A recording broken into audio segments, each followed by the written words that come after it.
I think it was Yogi Berra who said, I'm paraphrasing, that predicting is a risky business, especially if it's about the future. So to deal both with Armageddon and prophecies of the return is a difficult and serious subject. And when I started writing my books, which began for almost 40 years ago, the first book was titled The 12th Planet. I knew then, almost 40 years ago, that whatever volume the final one in that series called the Earth Chronicles will be, it will have to deal with the end of days, which is the name given by the Bible, in the Bible, to prophecies of the last days, the end time, and any other way that the term in Hebrew, which is Acharit Hayamim, is rendered.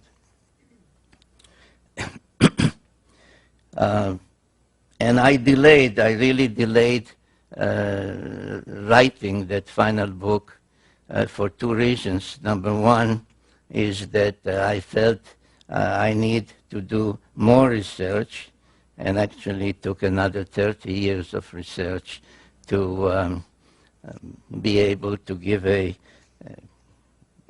plausible answer, one which I believe is the correct answer, but at least it should be sufficiently documented to be plausible. And the other reason is that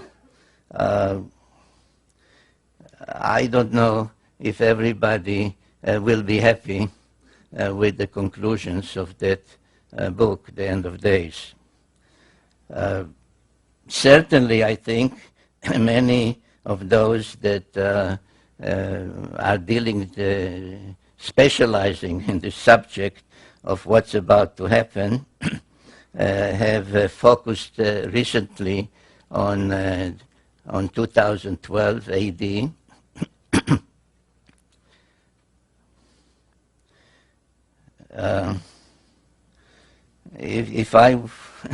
If I wanted to be nasty, which maybe I should be, is I can tell you right off that the only thing certain about 2012 that there'll be another presidential election then, and that no matter who you vote for this time, you will say, let's get rid of the BAM.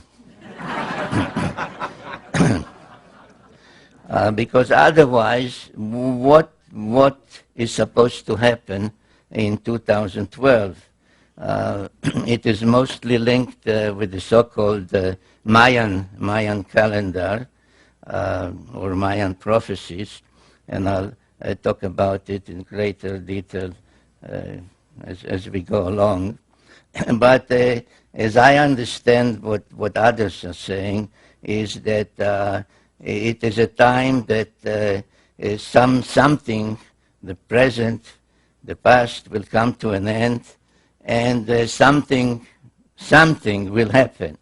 And when you are pressing those others who specialize in 2012, and you ask them what will happen, they say, well, there's a planet. There's a planet that makes some great orbit and periodically comes to our vicinity, and at that time it causes all kinds of havoc.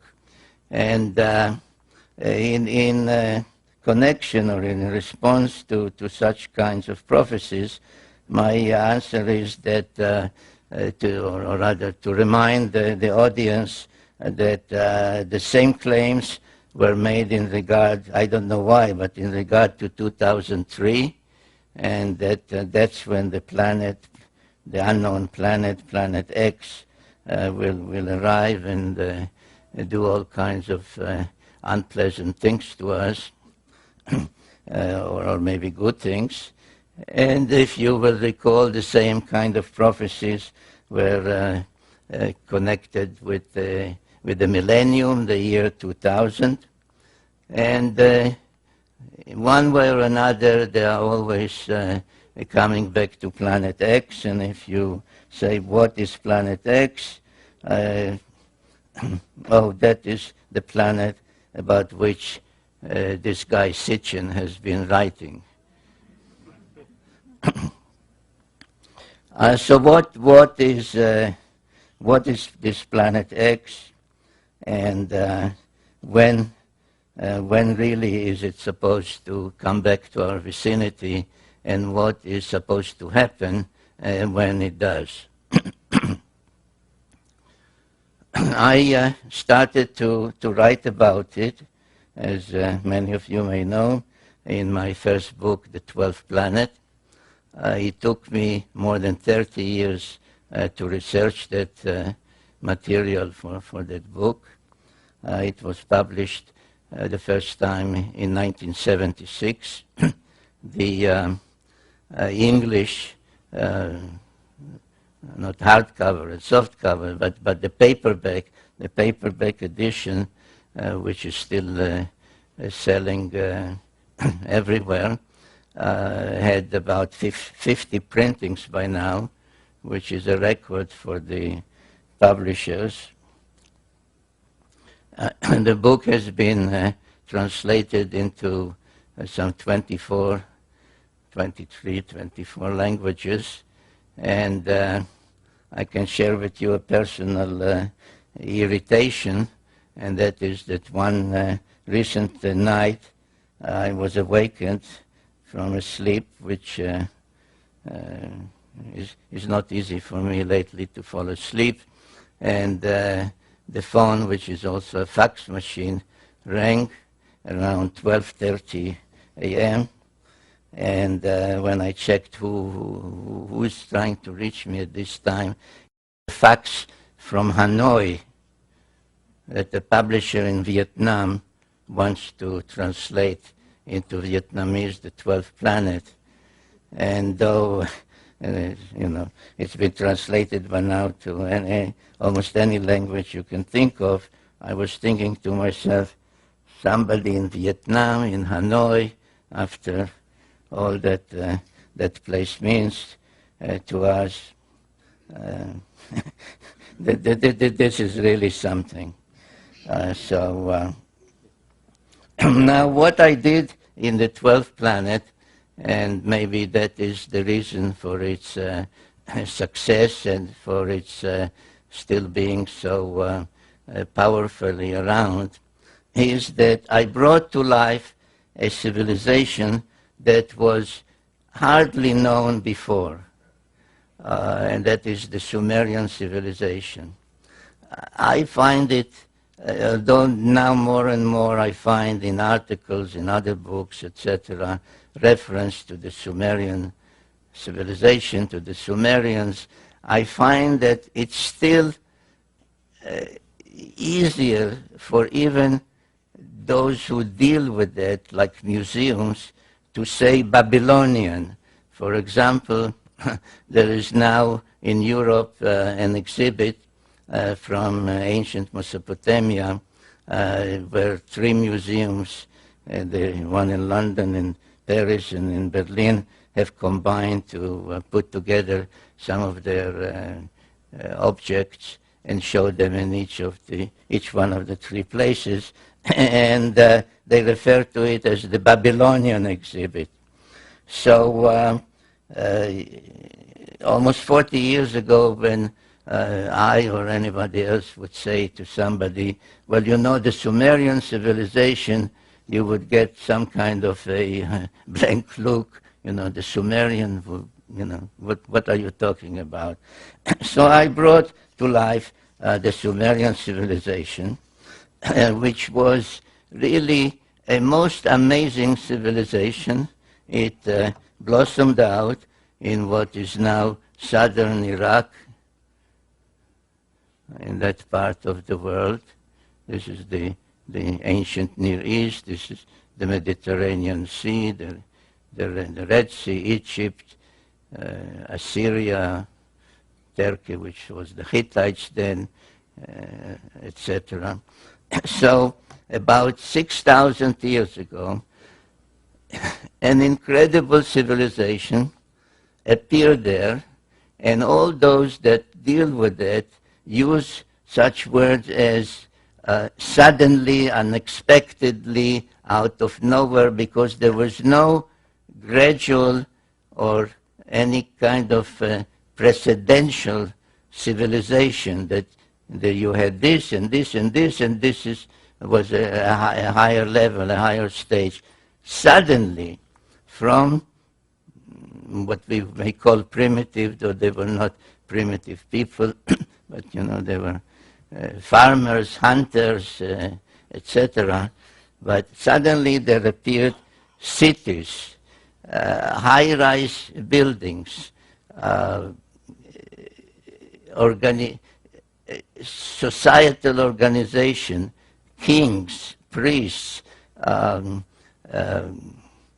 codes of law, literature, art, music, musical instruments, all of that within a very short period, appeared about 6,000 years ago.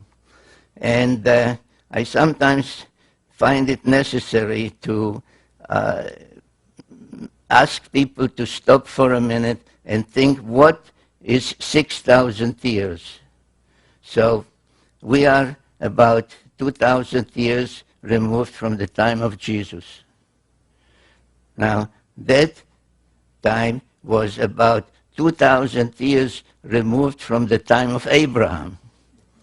And then add to that another 2,000 years, and that's where we are talking about, where this great civilization appeared so suddenly.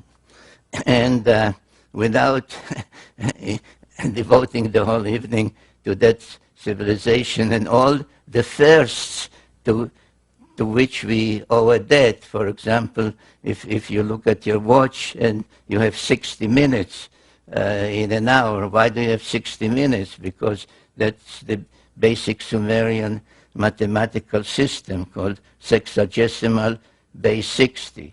They went from 1 to 60, and then like we go from 1 to 100 and 101, then they went from 1 to 60 and then 61, so there was base 60. A circle has 360 degrees. Why? Because it is 60 times 6. Indeed, the whole Sumerian mathematical system was based on that.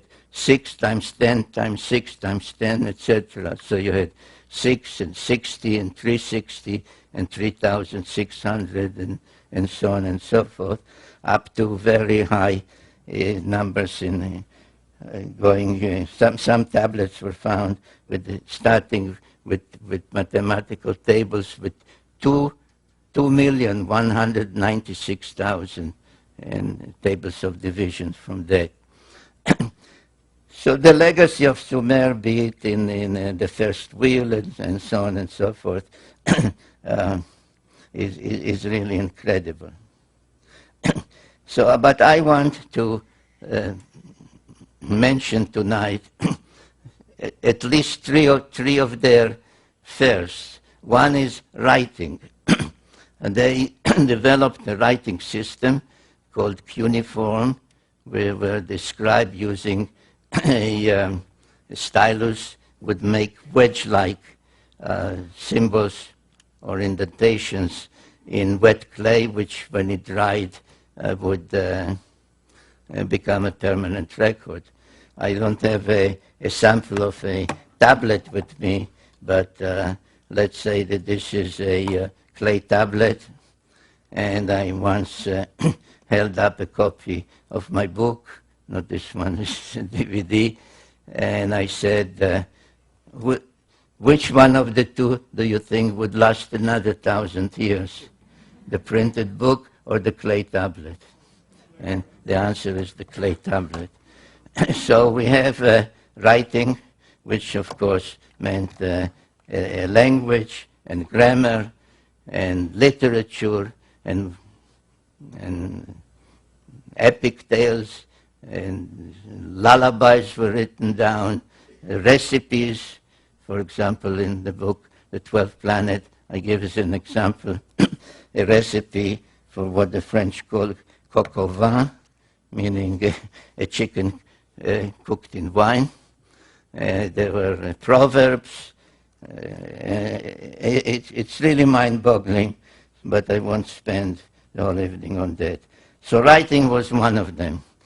Another thing was pictorial depictions. They took stones, mostly semi-precious stones,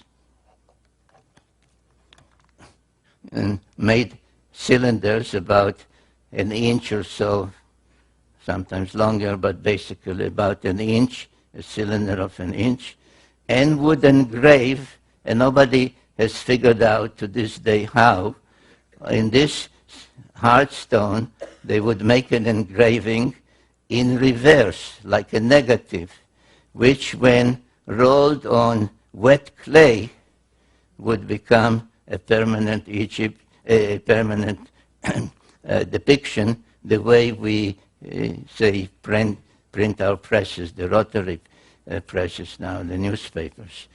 So literally thousands of cylinder seals, and even more so, their imprints have been found, and any museum worth its salt has these cylinder seals or their imprints on display.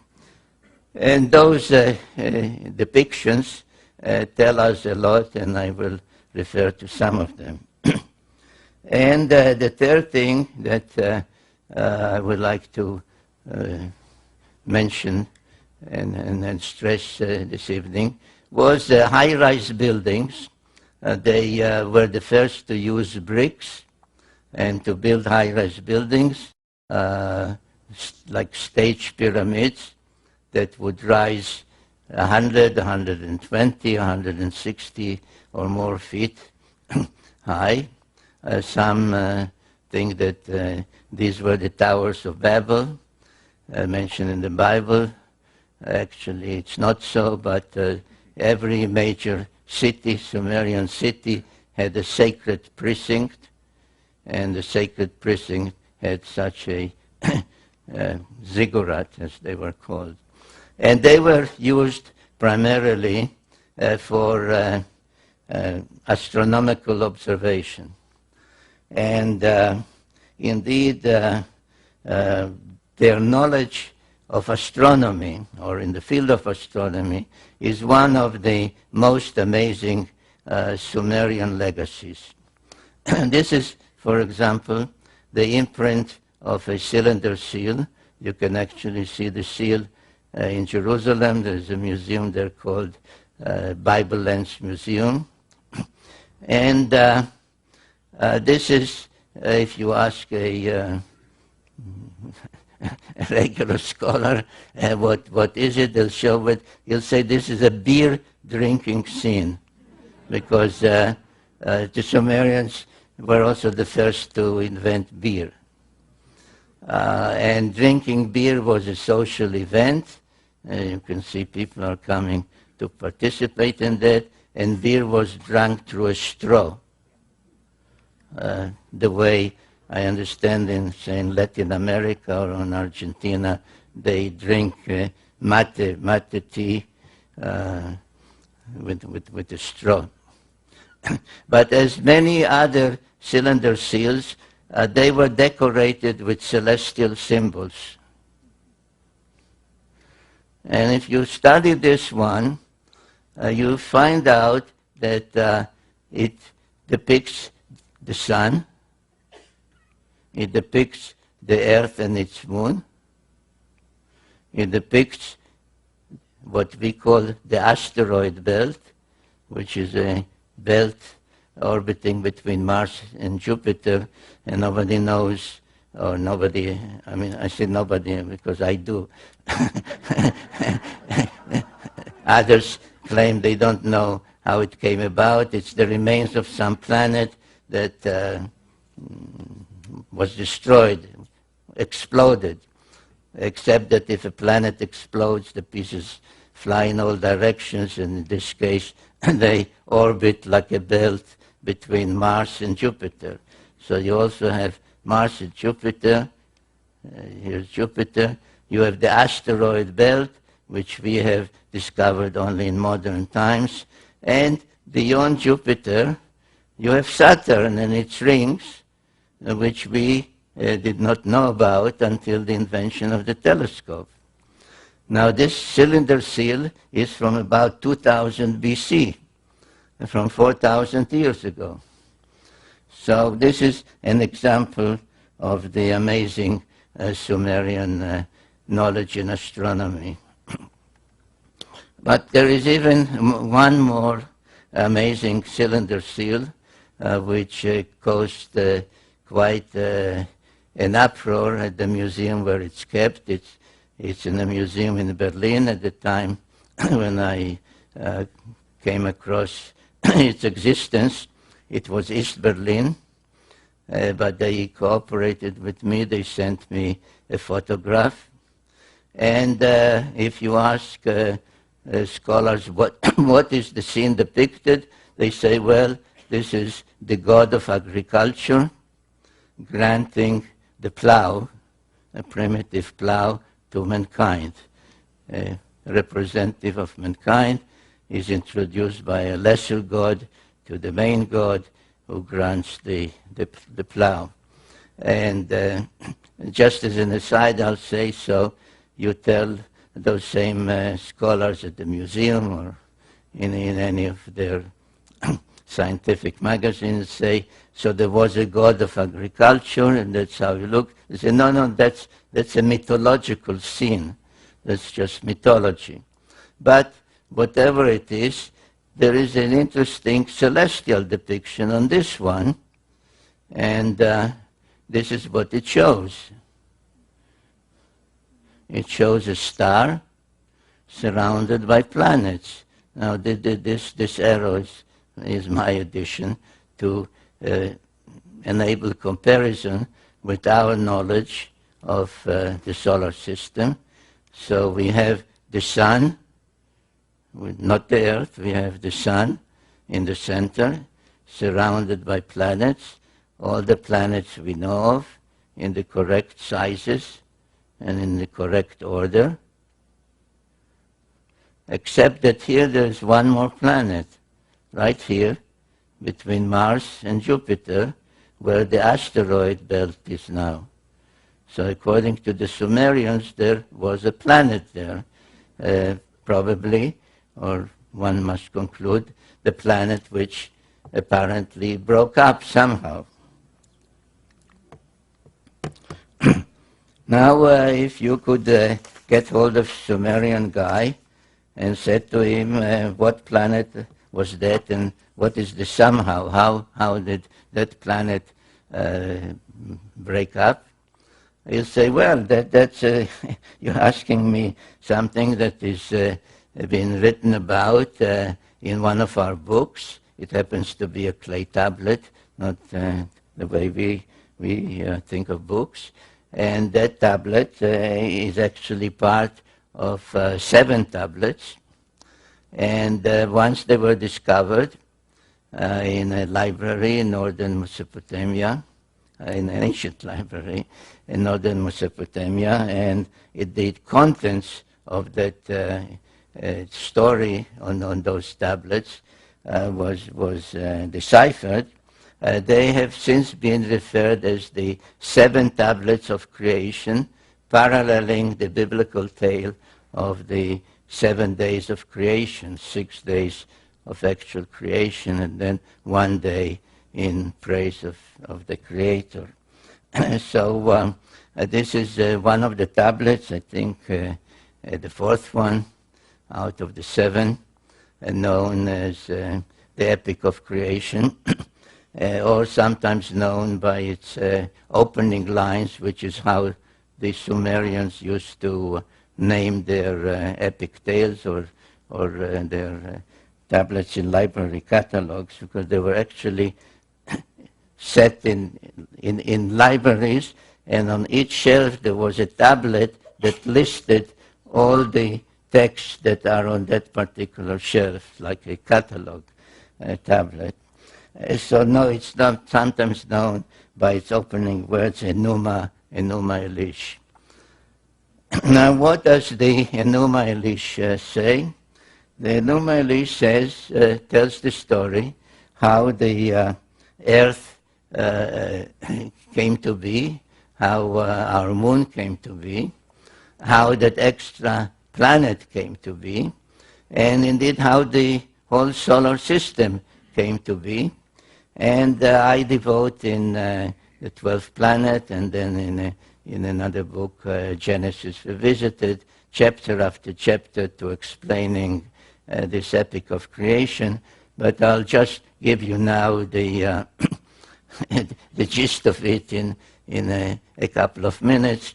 And they say that once the solar system began to coalesce, the way our modern scientists say, around our sun, and the various planets began to form, an invader, another planet, thrust out of some other solar system, passed near ours, but as it passed near our solar system, it began to be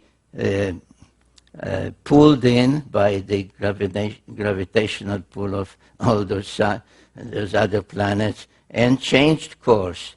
Now you will notice an interesting thing, that while all the other planets rotate in one direction, which is counterclockwise, as we say, this one orbits in the opposite direction, which, being unusual, is called retrograde.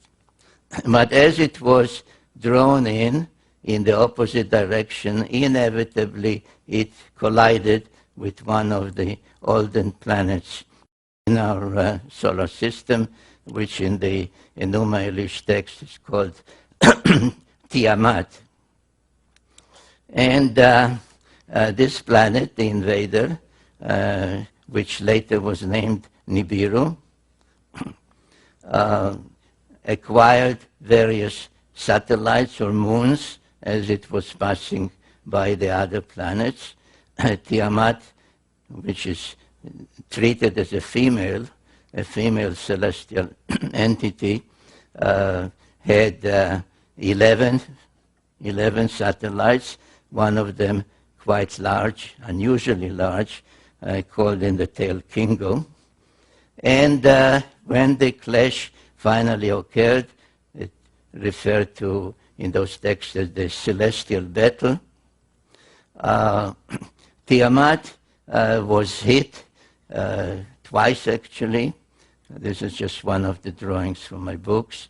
Was hit by some of the moons, the satellites of the invader, and was broken up. Half of it became bits and pieces, the asteroid belt, which those texts and the Bible in chapter 1 of Genesis refers to as the hammered bracelet, because it orbits like a bracelet around the sun. And the other half was thrust into another orbit, carrying with it Tiamat's largest moon to become our planet Earth and its satellite, the moon, an unusually large one as things go in our solar system. Now, without spending time this evening on the subject, but it's in my various other books. For example, you know what modern science says about our planet Earth, that all the continents used to be on one side. On the other side was just a huge cavity that was filled with water. and it's still called the Pacific Ocean. If you read about the origin of the moon, etc., it all corroborates, it all agrees with this Sumerian cosmogony. And now, what happened to the invader? According to the Enuma Elish, the Epic of Creation, the invader itself became a member of the solar system, a 12th member, because they counted the sun, the earth, its moon, and not 9 but 10 planets. So when I discussed with my first publisher the title, the suggested title for my book, the first book, The 12th Planet, I tried to explain to him that this is really the 10th planet, which is the 12th member of the solar system. And he said, Sitchin, we'll call it the 12th planet. So it is known as the 12th planet, though it is in reality the 10th planet. And all the Sumerian tales do include the planet we call Pluto as part of the tale. So I wrote on my website a piece when the astronomers meeting in Europe decided to dethrone Pluto and said it's not really a planet, it's a planetoid, it's this. I wrote a piece on my website and said, let Pluto stay the way the Sumerians had it. So this is the planet that remains in orbit and has been renamed Nibiru. Now, on many Sumerian and afterwards Assyrian, Babylonian, and so on depictions, all the 12 members of the solar system are depicted, and you can see the sun, you can see the moon, you can see this Nibiru, whose symbol became the winged disk. You can see all the others with their symbol, and you can see the 7 dots, which is the symbol for Earth. Now, you may well say this is wrong, because we all know that Earth in New Age parlance is the 3rd rock from the sun, right? So there's Mercury, Venus, and Earth. And that is true. But if the Sumerian incredible knowledge was given them, was not acquired by them from their own observations without telescopes and all other modern equipment, if it was given them by somebody, let's assume for the moment, coming in from outside the solar system towards Earth, then they would say Pluto is the first. And then there's Neptune and Uranus. And then there's Saturn and Jupiter. And Mars would be the 6th planet. And Earth would be the 7th planet. So Earth is quite correctly depicted by the symbol of the 7 dots, the number 7. And this is something I would like you to keep in mind as we proceed with this presentation, because it is very significant towards an appreciation of the evidence from the past about the future.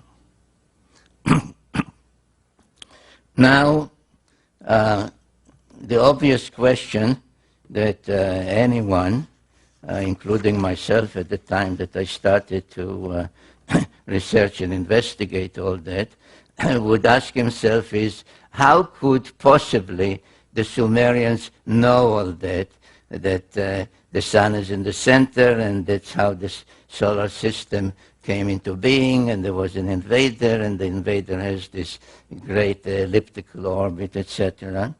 And the answer again, it is written. It is written down they are not called tablets, they are called cylinders, square cylinders in this case.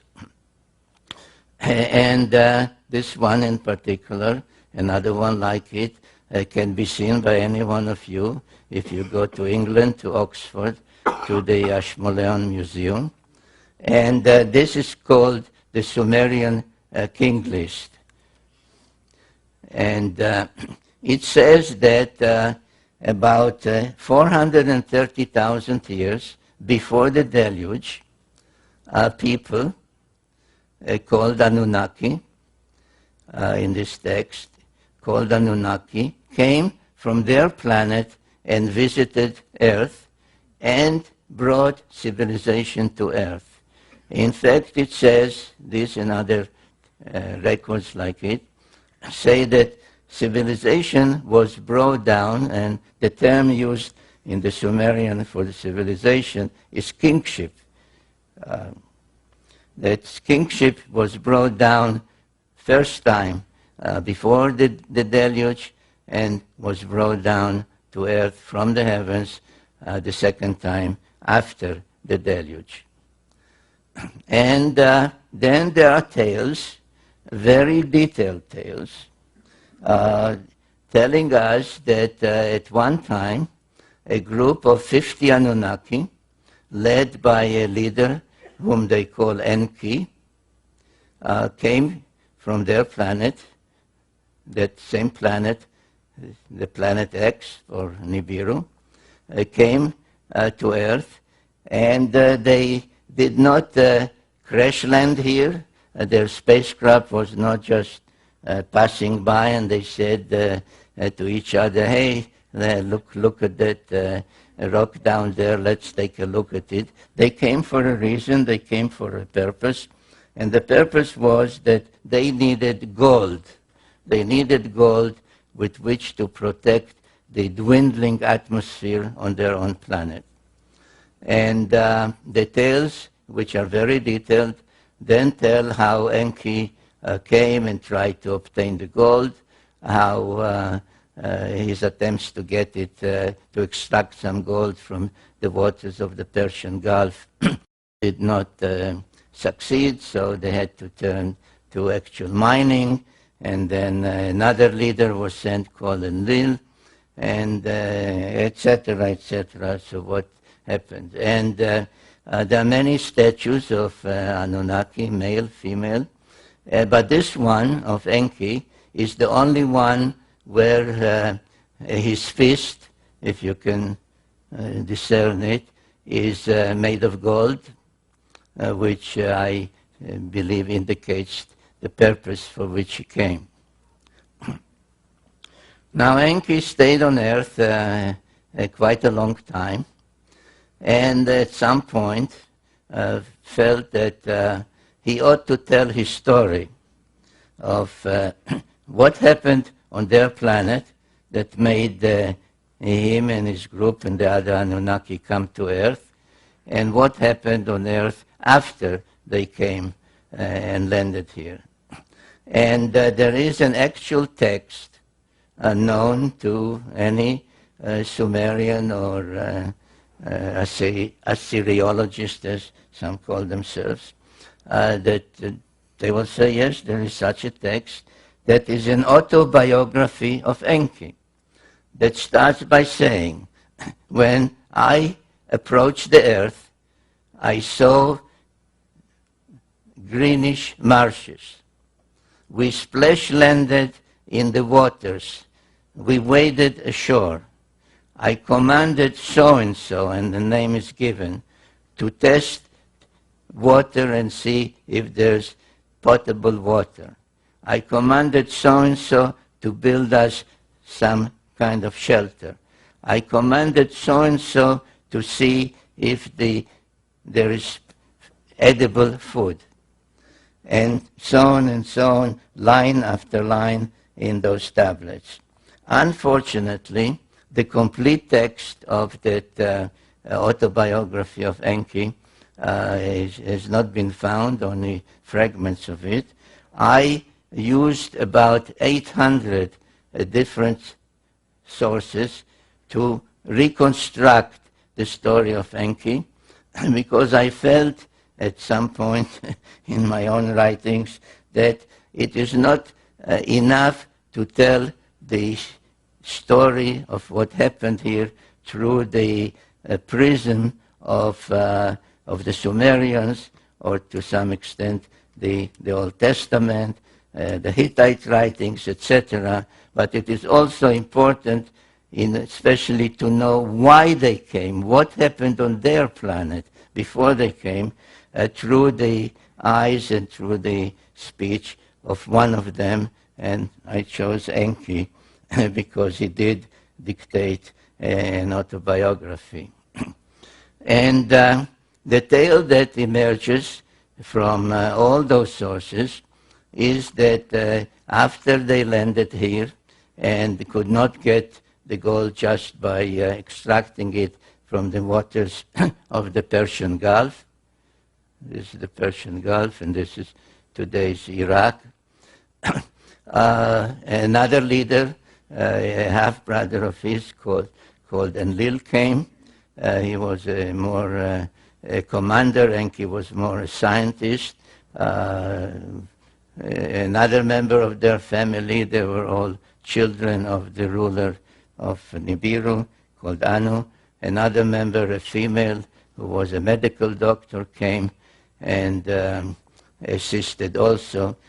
And they set up a settlement, or actually 7 settlements on earth, at a place that they called in Sumerian Edin, from which the word Eden, the Garden of Eden, comes. And they chose a central point called Nippur. They nicknamed the navel of the earth, because all the other settlements that they established, each one with a certain purpose, including this one as the spaceport, and this laid out as a landing corridor. All of them were equidistant from Nippur. So Nippur was the central city, the site where Enlil had his headquarters, and some of the text even describe what was at his headquarters. And there was a particular place there called the Annunaki, with all kinds of humming equipment that controlled the space flights and gave information about orbits, etc. And Annunaki literally means the bond heaven-earth, the thing that links heaven, their own planet in this great orbit, and their settlements on earth. So this is what they established. And as I said, at some point the idea of extracting gold from the waters didn't work. They had to go and do it the hard way. So they kept coming in groups of 50 until there were some 600 of them on Earth. And they used Mars as a way station on which 300 of them were stationed. The numbers are given in those texts. But most of those on Earth, those Annunaki, were assigned to mining gold in East Africa. And there are several texts, and in particular one known as the Atrahasis epic, that describe a time or an event where those working in the mines mutinied. And they said, no more. This is not the kind of work that we can do. We are astronauts. We are supposed to man spacecraft, not to work deep in the earth. And there was a mutiny, and there was great consternation among the leadership what to do. And then the same Enki, who was a scientist, said, we don't have to abandon our efforts to obtain the gold on which our own survival on our planet depends, because we have to protect our dwindling atmosphere with a shield of gold particles. Because there exists on Earth, already exists on Earth, a being which is in many ways similar to us. And all we have to do, and those are quotes from his words in his autobiography, all we have to do is put our mark on it, our genetic mark, and thereby raise that being more to our level so that it could follow our commands, understand our language, and do the work for us. And there are quite a number of texts called creation texts that describe how Enki, with the help of their half-sister, who was the chief medical officer, through trial and error, kept trying to combine their genes with the genes of the being that they found on Earth, which we may call Homo erectus, if we wish, and finally succeeded in bringing about what was called in those texts the perfect model. And it so happens that there is a cylinder seal, about 4,000 years old, showing this goddess, her name was Ninmah, raising the newborn model men, Lulu Amelun, as they called him, and she shouted, and these are words in those texts, "My hands have made it." And that is, ladies and gentlemen, how we came about.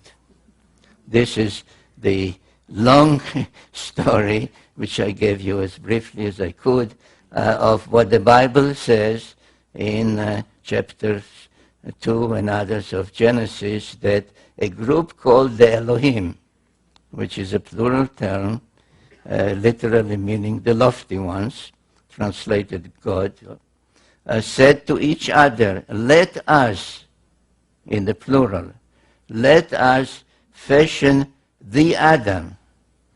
Adam comes from Adamah, which is earth, so Adam, literally earthling. Let us fashion the earthling in our image and after our likeness. And this is essentially, in one biblical verse, what the Sumerian tales tell in quite a number of creation texts. And then after they achieved that and everything seemed to be in order, the deluge came and destroyed everything. So after the deluge, there are tales, by the way, Sumerian tales describing the deluge and its reasons and its what caused it, and why was one God angry and said, "Let mankind perish," etc., etc. But that's needs another evening. So after the deluge, when the water subsided, they had to restruct and recreate and restart everything from the beginning, and they could not do it anymore in the Edin, today's Mesopotamia or Iraq, because it was all covered with millions, or now one should say billions, of tons of mud, and nothing could be done there until the earth would take generations and generations to dry. So they shifted the whole project from where it was. If you recall, it was this way. Everything was anchored on Mount Ararat, the twin peaks of Ararat, which stand out as a marker, and laid out exactly the same idea of a landing corridor this way. Now they used as one of the facilities to to serve their purposes, a great platform that they had built here and that survived the deluge, right here. And again, using this notion of equidistance from there to the spaceport, which was here and here, to create the whole landing pattern, they chose a new mission control center, a new place for the Duran key, right here. And this place is known today as Jerusalem. So Jerusalem, and I sometimes, either at seminars or when I took groups with me to tour these places, I would say to them, why is Jerusalem sacred?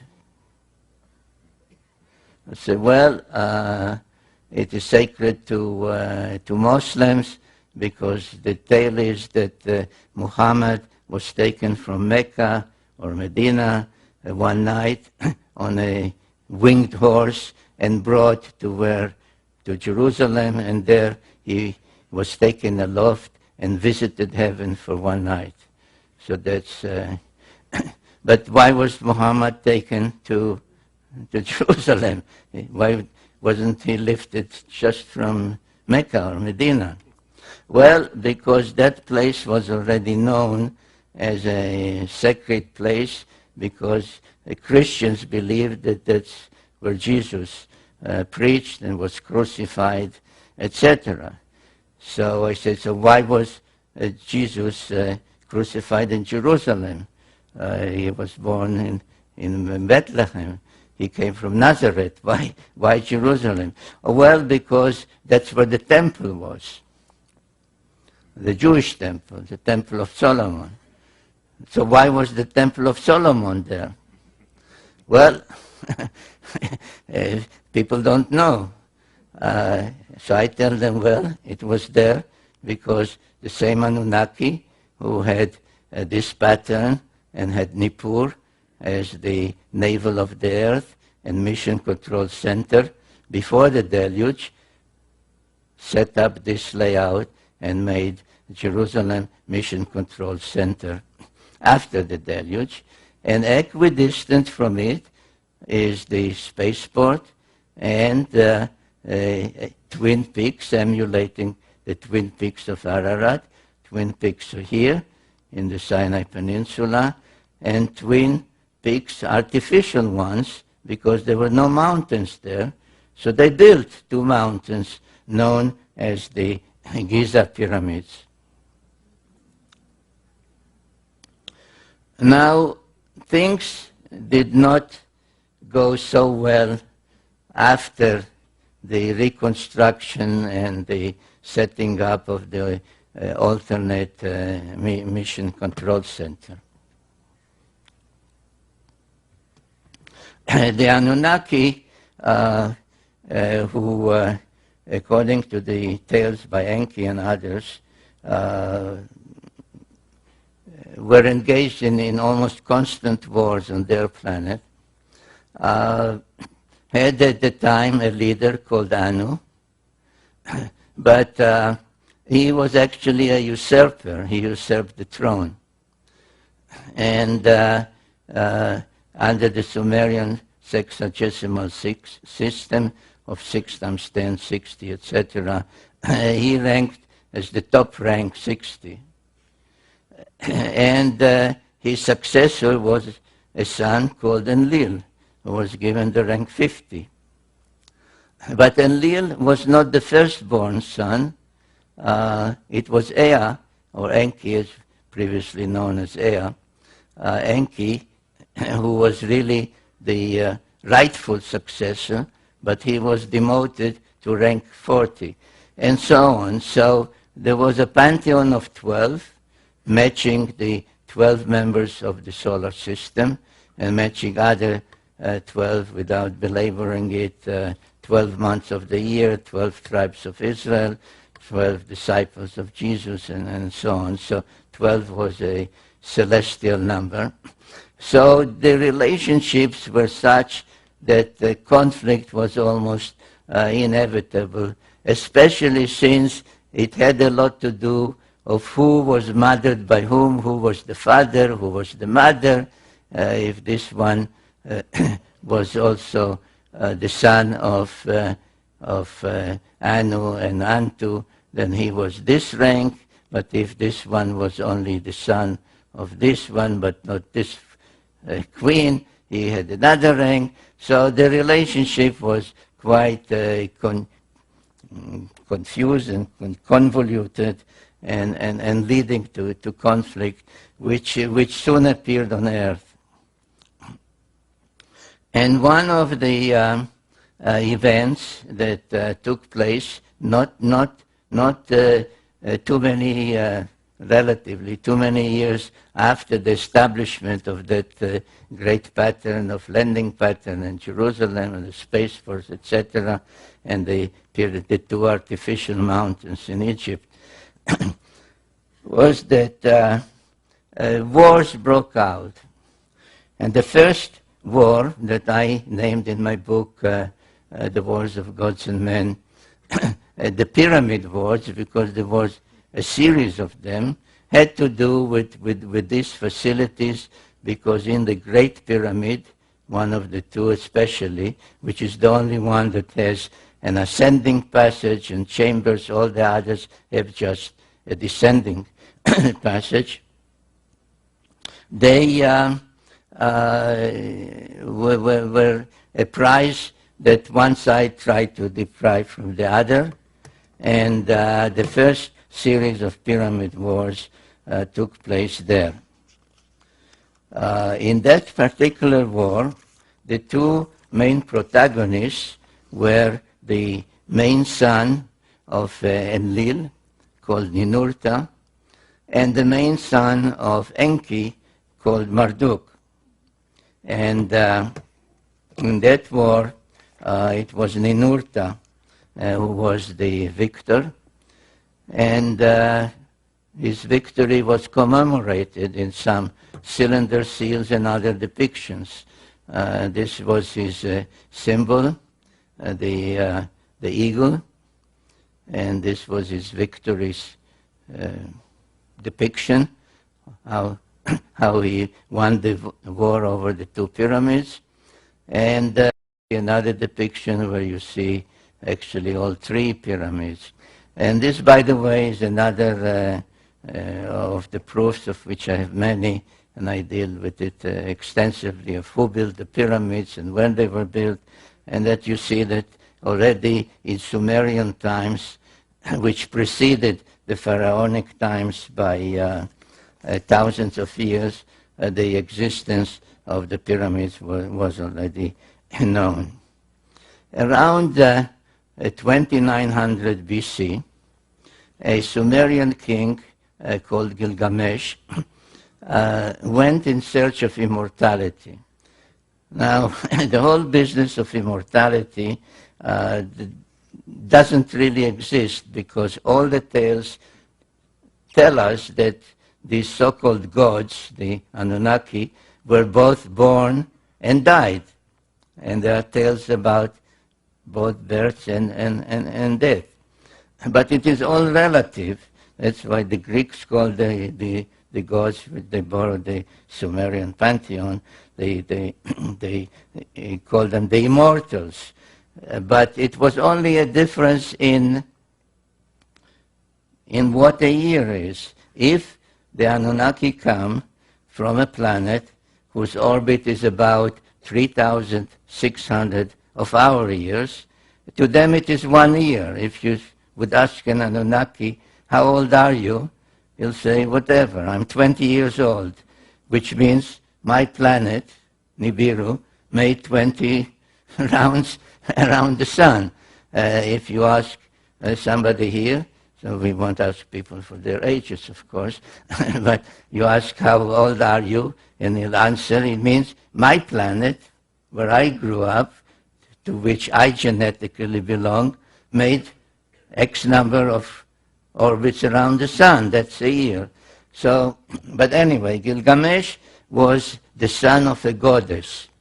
And he came to his mother, and he actually was not only a demigod, but he was two-thirds divine, because his mother, not his father, his mother was a god, a goddess. And he said, if I'm two-thirds divine, two-thirds Annunaki genetically, why should I die like a mortal?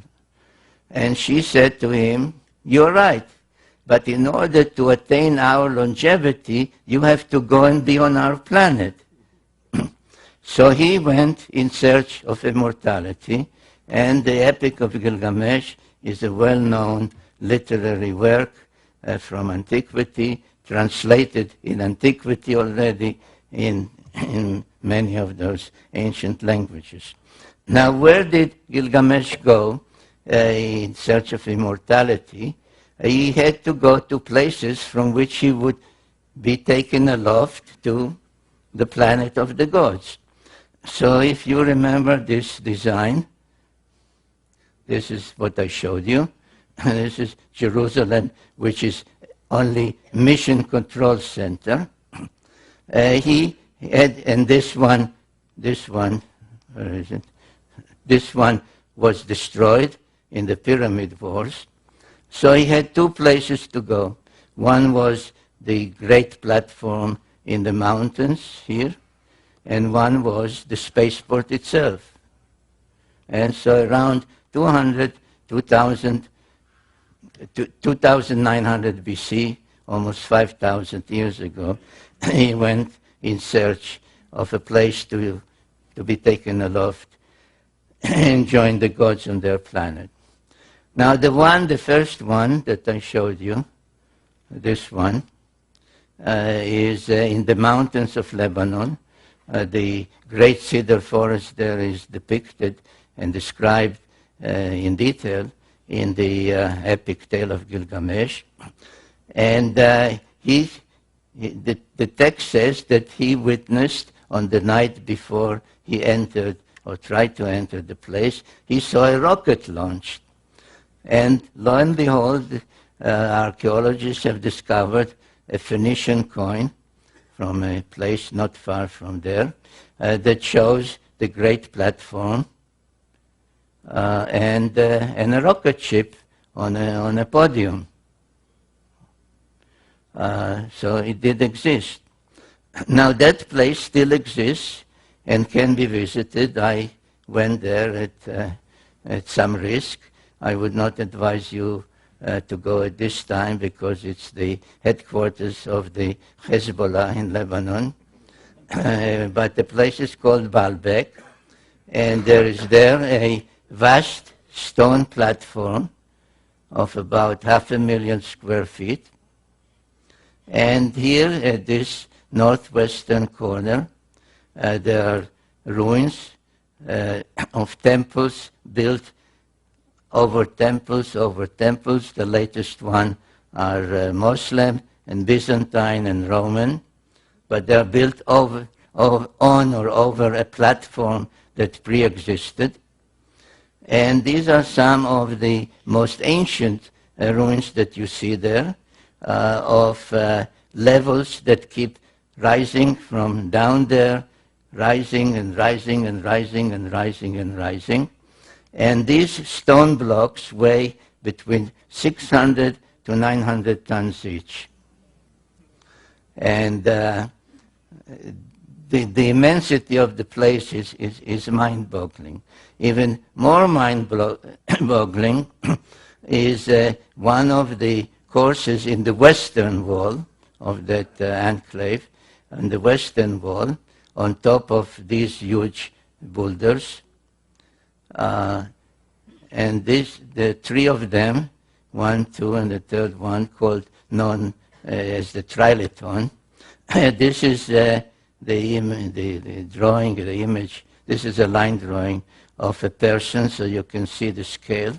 So there are three of these huge stone blocks lying in one of the courses, one of the levels, next to each other. And they weigh 1,100 tons each. Now, there is no piece of equipment, even today, that can lift 1,100 tons, or even 1,000 tons, or even 600 tons. There's no such piece of equipment. Yet, and this is a photograph, by the way, I think, can you see that little ant there? That's me. I'm standing there. And this is one, the first trilithon, and then there are two more. Now we know where they came from, because about 1.5 miles away, there is the quarry from which those stone blocks were cut and lifted and brought. And one of them is unfinished. So right here it's still part of the native rock, and this part has been already cut. And again, this is me there. So you can see the size. So somebody in antiquity, and according to all the evidence before the flood, cut those stones and lifted them over 1.5 miles and put them there, not drop them on the ground, but put them exactly where they should be, where they belong. And the question is, what was the purpose of this whole thing? As I said, Gilgamesh reported that he saw a rocket ship launch there, and the Phoenician coin also depicted. And it was only after I saw photographs of about a year ago, I think, of the Chinese launching their spacecraft for the first time. Now, we are used to launch towers made of metal and so on, but this is also built out of some kind of stone. So I have no doubt that what we see there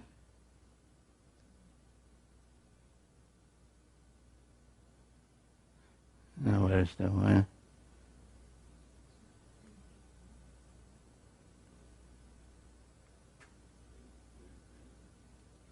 Right, because this is exactly the same thing as the Chinese have built, because this starts somewhere there and goes down and down and down and down to well below ground.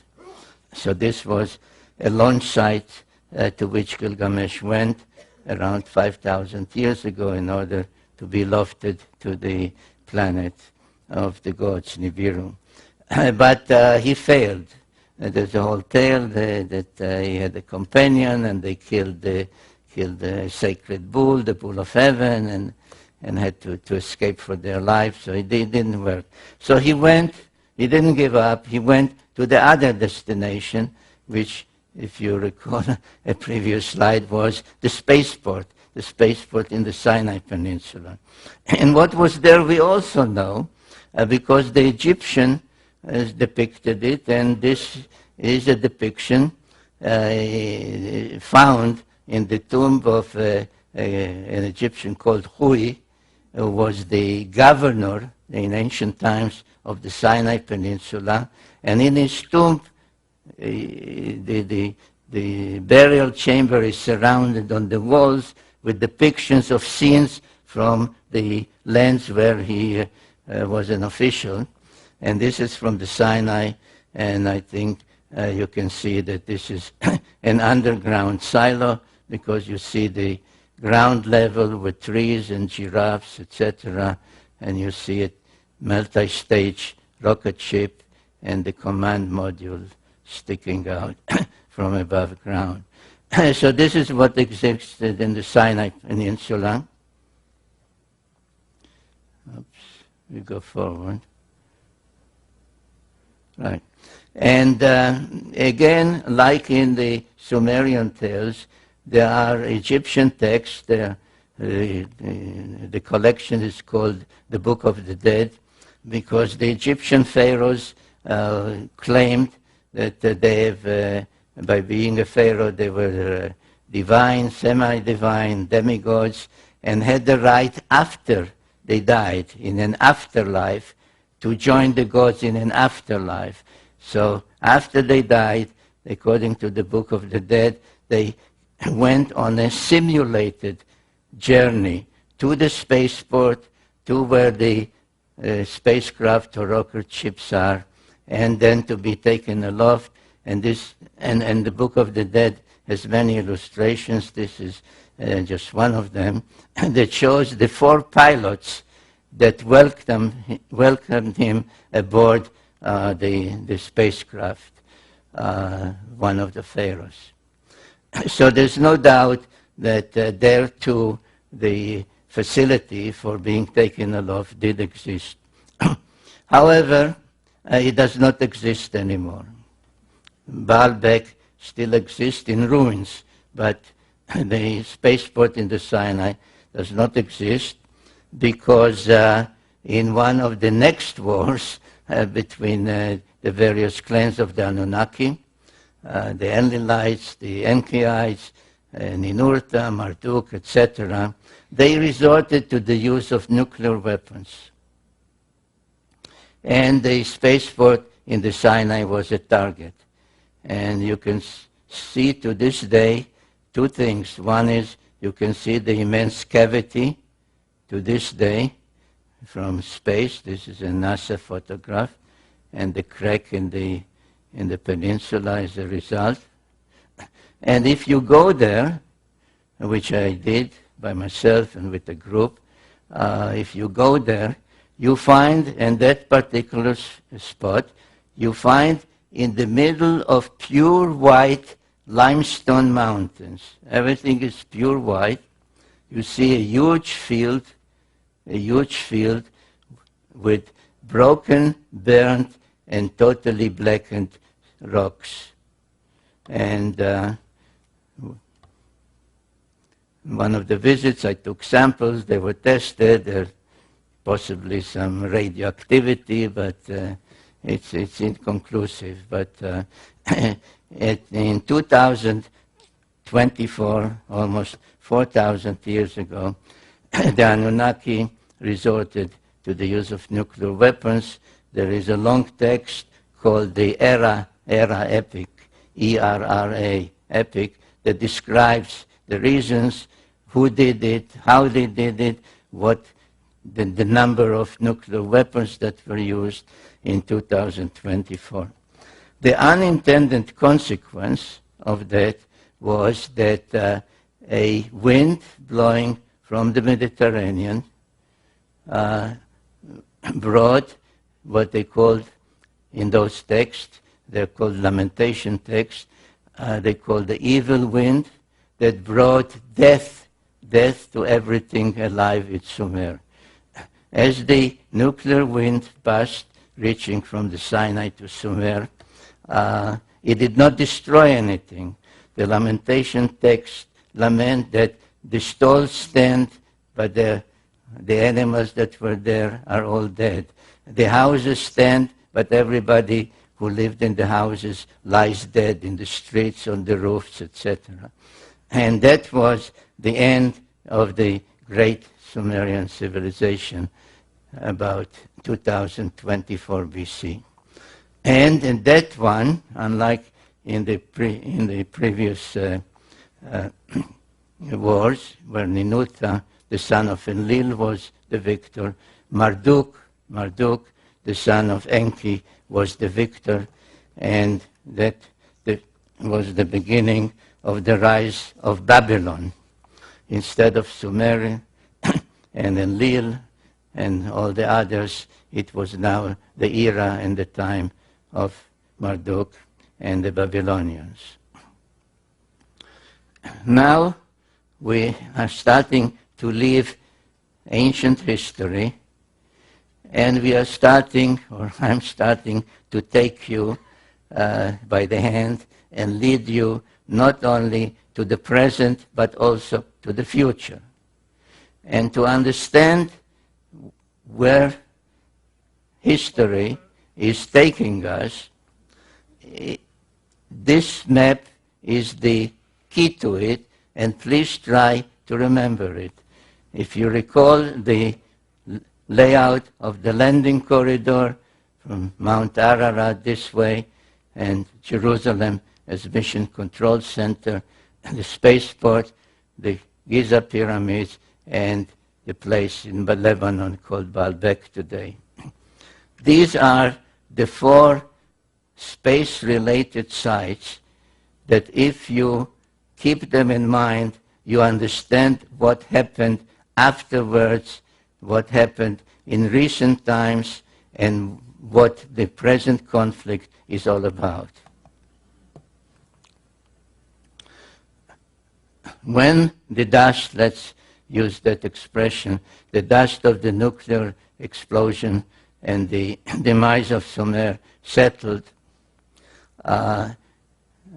several hundred years later, when perhaps passage was possible again after the use of nuclear weapons here, a major event took place. It is called the Exodus of the Israelites from Egypt.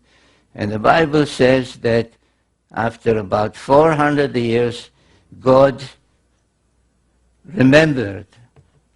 He said, oh, by the way, I forgot all about those people. There was this guy, Abraham, and I promised him a certain land, the promised land. I made a covenant with him. And then I forgot all about it. But now it's time to fulfill my promises.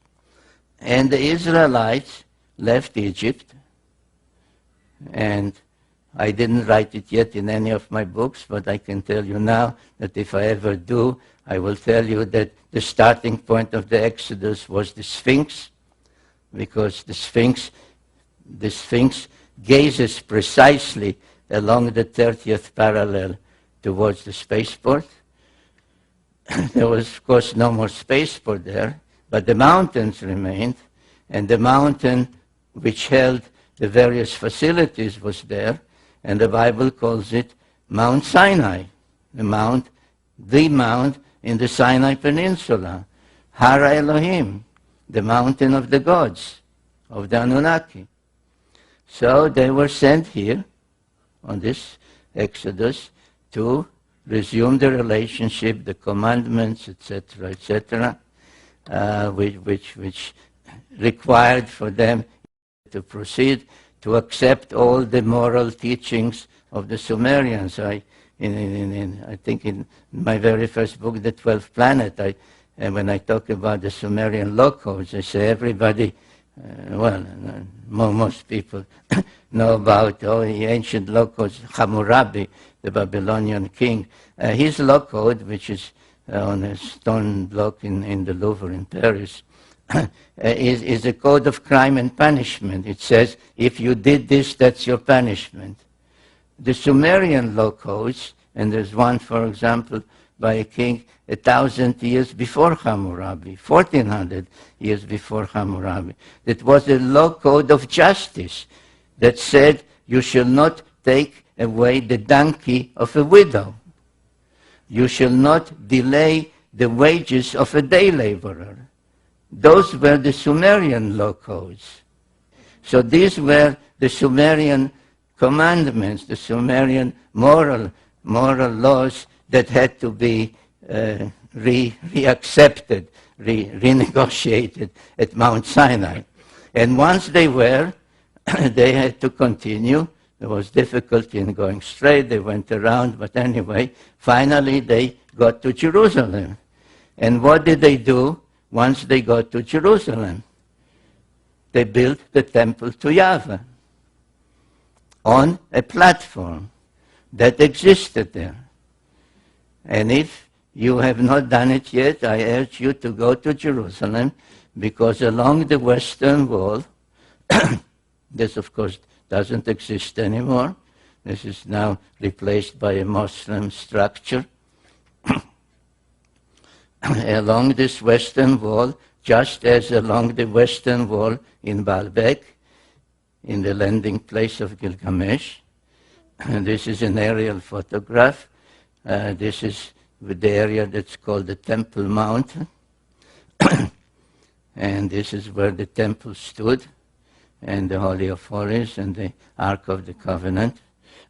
Interestingly enough, that I noticed when I was there and when looking at the area, there are trees everywhere, but not here.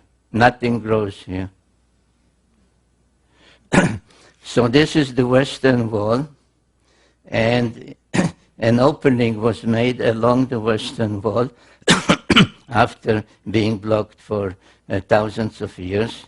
And what was discovered there is mind-boggling, because in the same place, the western wall, as in the landing place where Gilgamesh went, there is a trilithon, not of 1,100,000 tons, but only 600 or 700 tons, 3 immense stone blocks lying one next to the other, just as there. And somewhere there, there is a sign that says that this is exactly where a tunnel leads to the Holy of Holies above the platform. And this is another shot of the trilithon in Jerusalem.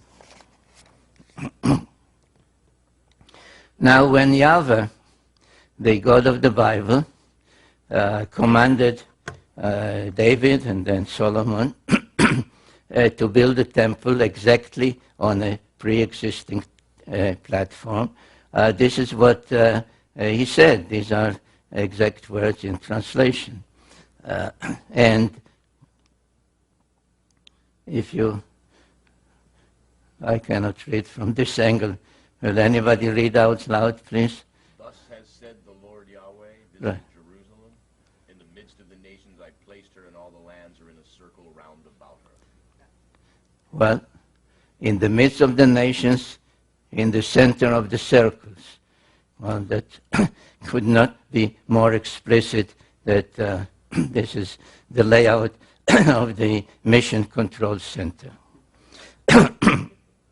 Now, at about the time that the Hebrews, the Israelites, were restoring the platform in Jerusalem, other things were happening in the adjoining countries, especially those countries that followed Marduk, the Babylonian one.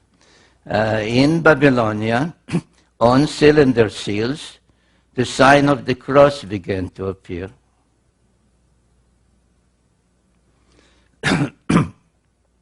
In Assyria, the kings began to wear the sign of the cross on their chest.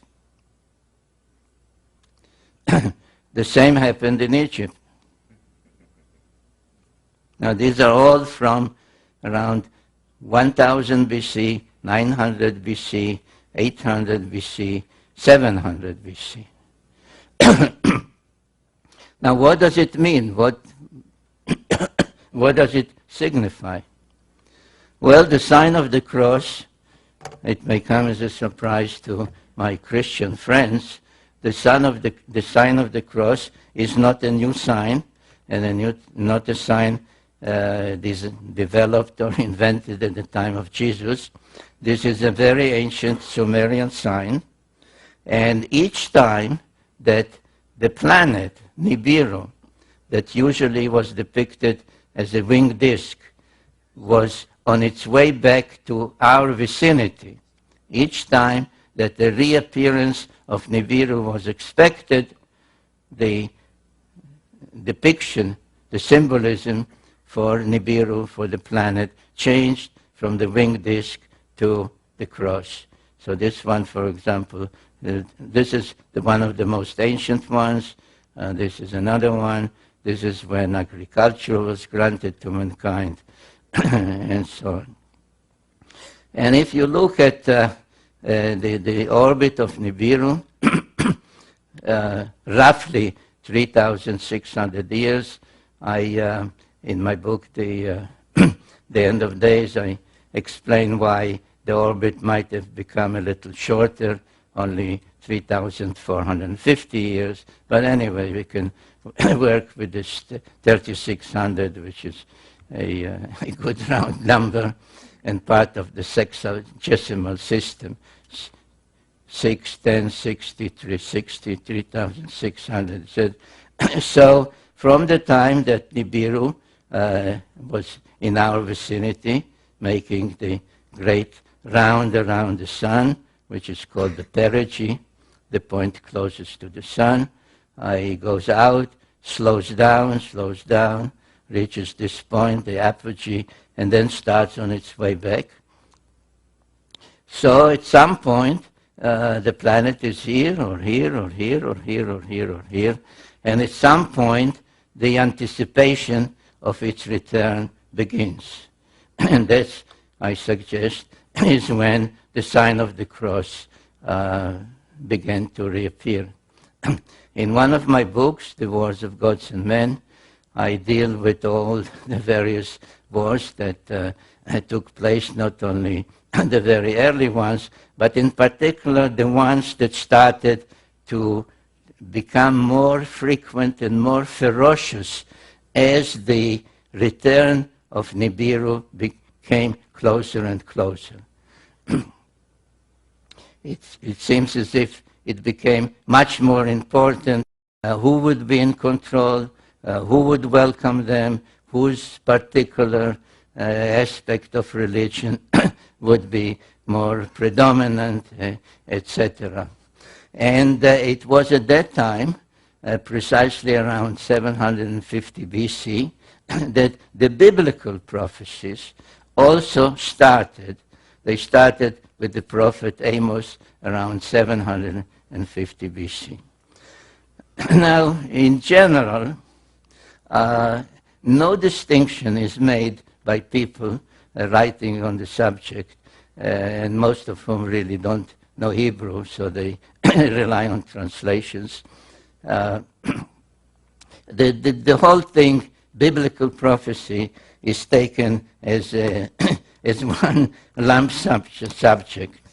But if you know Hebrew, and if you study the various prophecies in great detail, and know the precision of the Hebrew language, you begin to see that the prophets were really talking about two different things. One was called the Day of the Lord, and Amos spoke about it.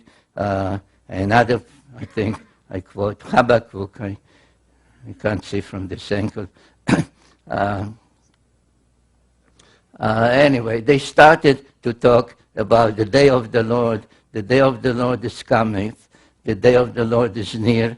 And it was described as a time of celestial phenomena. There would be darkness at noon. You will not be able to see the stars at night. The moon will not shine its light, etc. and so on and so forth. I don't know if it's easy for you. I had about 30 slides with all these biblical quotations, but I realized that it was very difficult even for the audience to read them. So at the same time, similar prophecies known as Akkadian prophecies, Assyrian prophecies, Babylonian prophecies began to also talk about the return, the celestial Lord would come from the south, would be first seen in this constellation and so on. And I drew some of these charts to show you and show how you can relate some of the text to the progress of Nibiru coming back to Earth's vicinity. This is another sketch that really renders as a sketch literal wording, saying you first can see it from there, then you can see it here, and so on and so forth, as the planet returns. There were even discoveries of astronomical records. These are called astrolabes because they depict the circular heavens around Earth on plain paper with all the stars being named, where the progression of Nibiru from being seen in this part of the heavens to being seen in this part of the heavens at its apogee, its perigee, is actually recorded as having been witnessed and seen by Assyrian and Babylonian astronomers.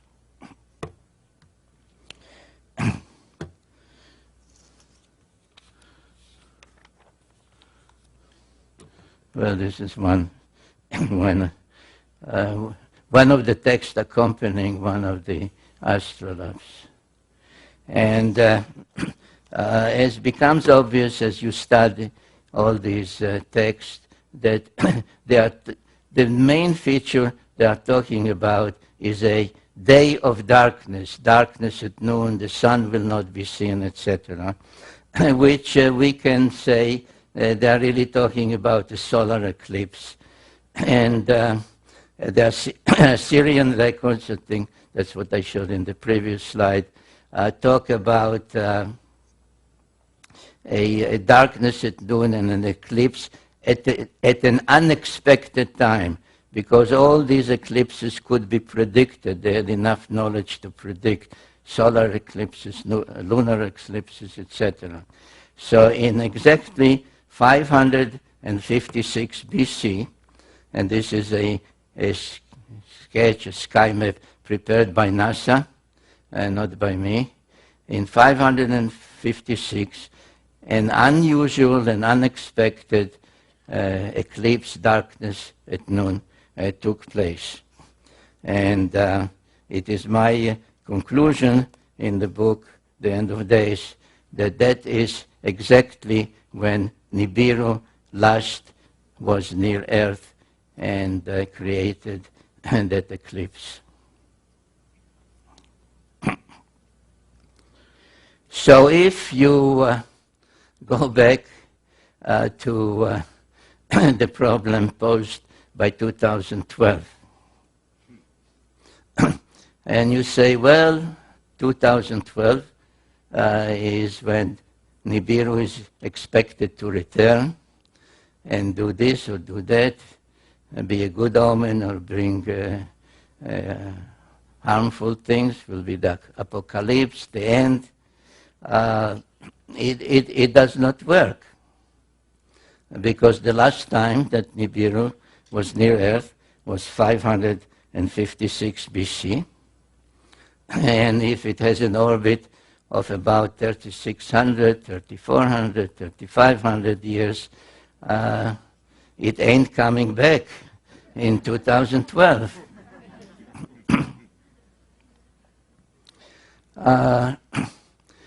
So what might happen, if not in 2012, in some other time, in our lifetimes perhaps?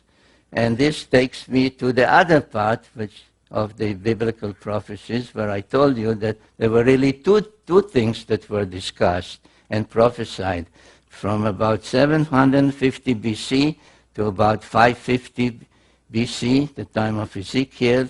They spoke about the day of the Lord, the celestial Lord. It's coming, it's nearing, it's coming from the south, it will darken the skies, etc., etc. But then the other part, they switched to a term called Acharita Yamim, the end of days, which some translate end time or any other way people want to translate. But the time, the question is, what do we mean by time? But whatever we call time will come to an end. And we have to remember, and this is the purpose of this slide, to show you that the Anunnaki were coming and going between their planet and the Earth, not necessarily when Nibiru was closest to Earth. as a matter of fact, they could not do that, because it is at this point that the planet, their planet, that slows down here, gains speed, and moves fastest around the sun.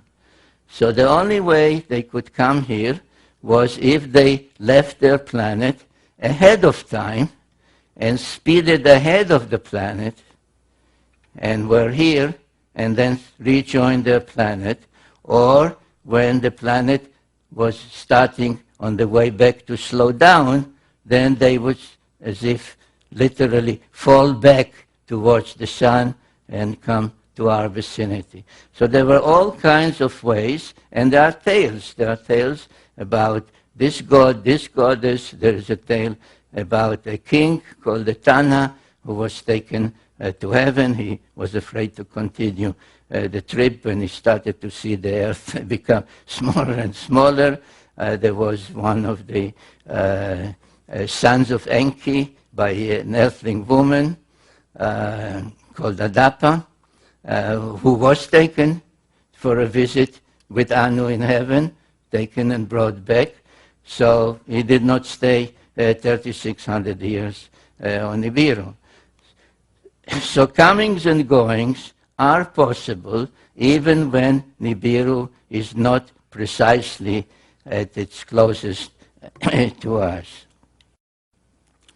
And what did happen in 556 BC, when so many of the other nations expected the Anunnaki to show up again, is that instead of showing up, they left. I don't have the slides here, and I'm not intending to spend more time because I'm way beyond my time already. But in the book, I suggest that the point of departure was the famous Nazca lines in South America. But what is without doubt known, and this is perhaps part of the Mayan prophecies, is that the chief deity of Mesoamerica, whom the Aztecs called Quetzalcoatl, the Mayan called Kukulkan, which all meant the plumed or the winged serpent. Before he left, he said, and this is written down, he said, "I will return, I promise to return." And he promised to return at a certain point, which is related to the Mesoamerican calendars. Now, the so-called Mayan calendar, where the whole business of 2012 appears, is really a calendar called the Long Count, which was started not by the Mayas, was started by the Olmecs, people from Africa who were brought over by Quetzalcoatl, that I identified as the Egyptian god Thoth, were brought over in 3113 BC. And this is the calendar that the Mayas used. The whole business of 2012 is based because the calendar, its various symbols depict 1 day or 20 days or 360 days, etc. And this is called this one is called the Baktun, and 13 Baktuns. 13 Baktuns will culminate in, by some calculation, 2012. Now, it depends how one calculates, because it depends if you divide the days by 365 or by 360. One way that has been suggested only a century ago really arrives at 2087 as the Mayan 13th Baktun. But in general, my feeling is that it is not applicable at all, because if you follow the biblical prophecies, they are dealing with a cyclical timetable. This so-called Mayan calendar is a linear one, like day 1, day 2, day 3, etc. The same as the AD calendar, 2000, 2001. Why nothing happened 2000? Because after 2000 came 2001. Like I showed you at the beginning, that some said 2000, then said 2003, 2000. All the predictions in the Bible, both the Old Testament and the New Testament, speak of a cycle. The beginning will be the ending. The ending is the beginning. The past is the future. And this can take place only in a cyclical thing. And what was, is more quotes of the same subject about the end of days and what will happen there. Now, the best clues in the Old Testament about this whole business of the end of days, when will it be, not only what will happen, but when will it be, is in the book of Daniel. I just almost skipped fast because it takes too long to start reading all that. But one of those that really devoted the better part of his life to studying the meaning of the prophecies and the timetable given in the book of Daniel. And there's some number of years, but the best clue is where the angels tell Daniel, the end of days will come after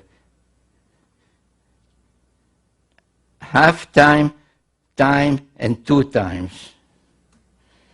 And Daniel, like we say, what do you mean by that? What half time are you talking about? Are you not talking about football, right?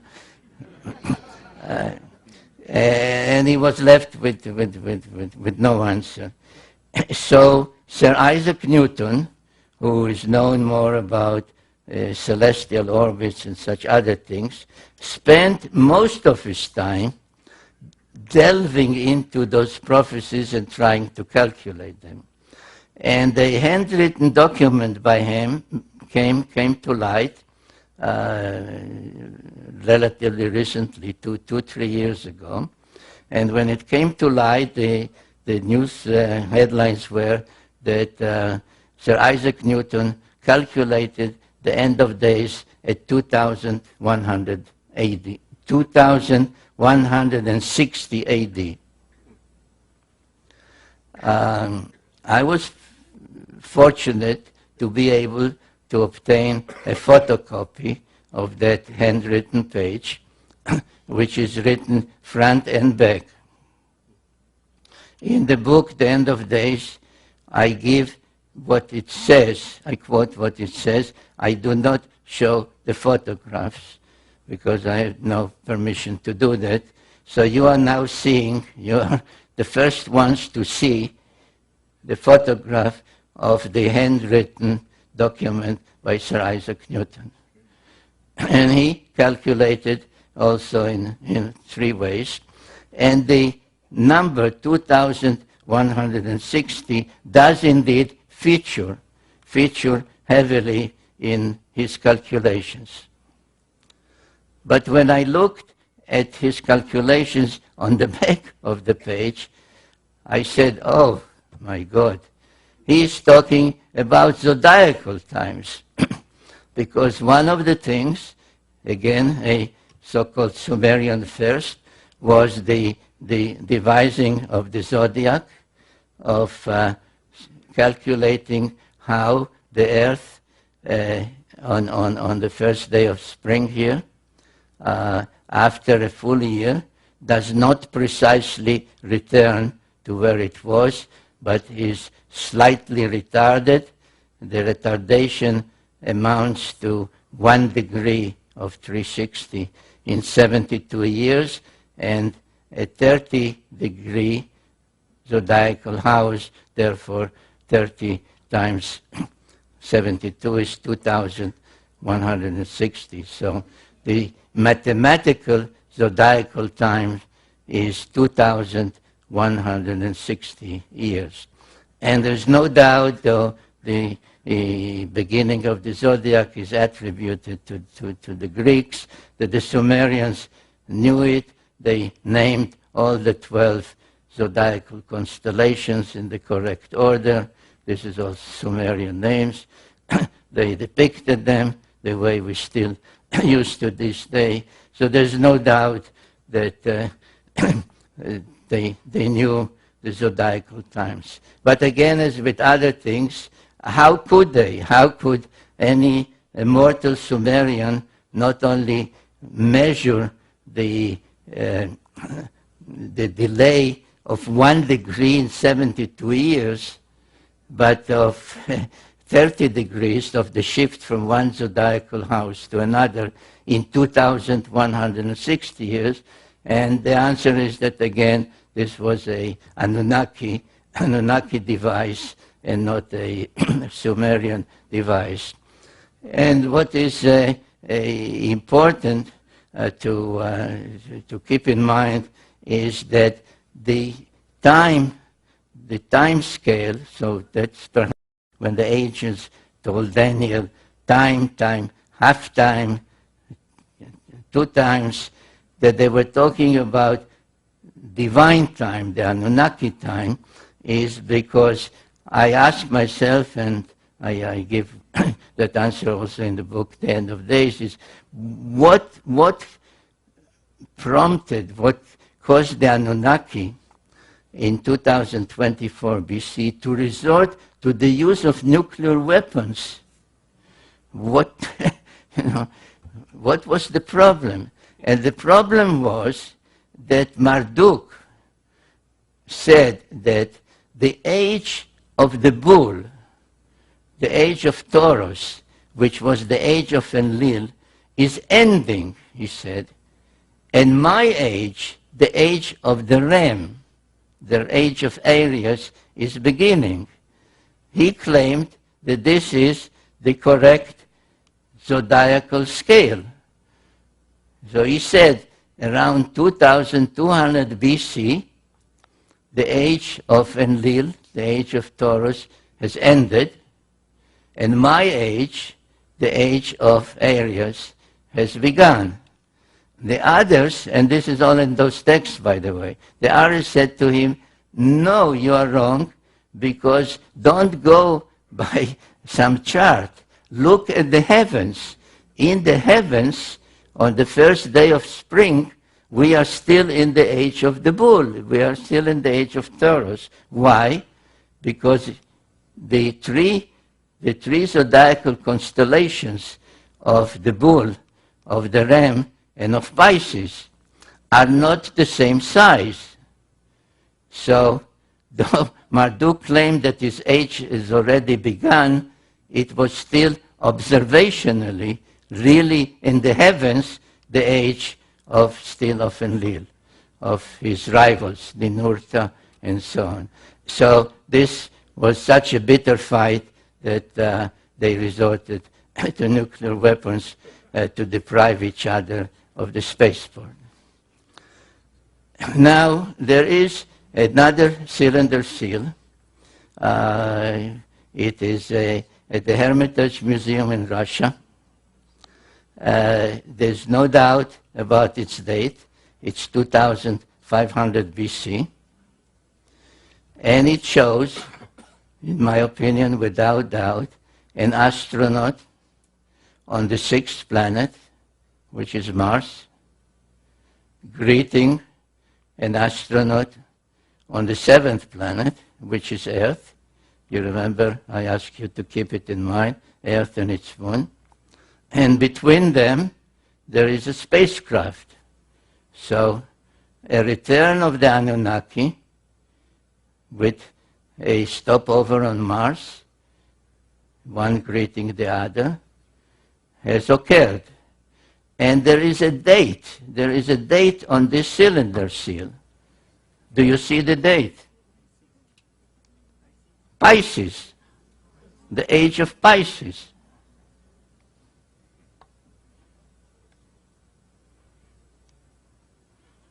The age of Pisces.